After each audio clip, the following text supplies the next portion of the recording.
Si Sharon Cuneta ay isa sa mga tinitingalang aktres at singer noon pa man. Hindi rin maikakailang napakaganda niya, lalong-lalo na nung kabataan niya. Kaya naman, hindi maiwasang marami ang manligaw sa kanya at gugustuhing masungkit ang kanyang matamis na oo. Kaya naman, tayo'y magbalik tanaw at kilalanin ang mga naging lalaki sa buhay ni Sharon Cuneta. Number 1 ay si Albert Martinez. Siya ang pinakamunang boyfriend ni Sharon at sinasabing teenage romance niya daw.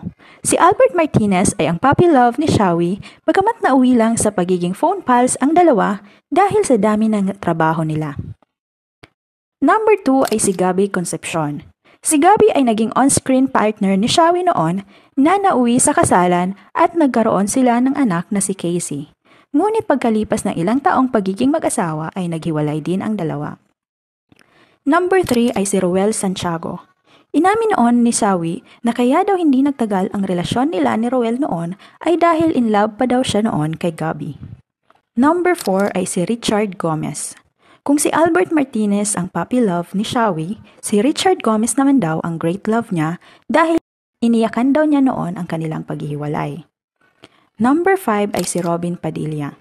Magpapakasal na daw sana sila noon ni Robin Padilla nang malaman niyang nakabuntis ito ng babae at ipinagbubuntis ang anak niyang si Queenie Padilla kung kaya't iniyakan din daw niya ang paghihiwalay noon ni Robin.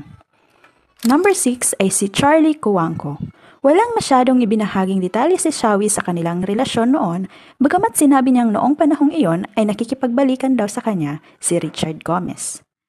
Pangpito at panghuli ay si Kiko Panghilinan. Siya ang kasalukuyang asawa ni Shawi ngayon at may mga anak din sila. Nagkakilala sila noon sa kasal ng kapatid ni Shawi at pagkatapos ng 2 taon ay nagpakasal sila. Hanggang ngayon ay mag-asawa pa rin sila at namumuhay ng masaya.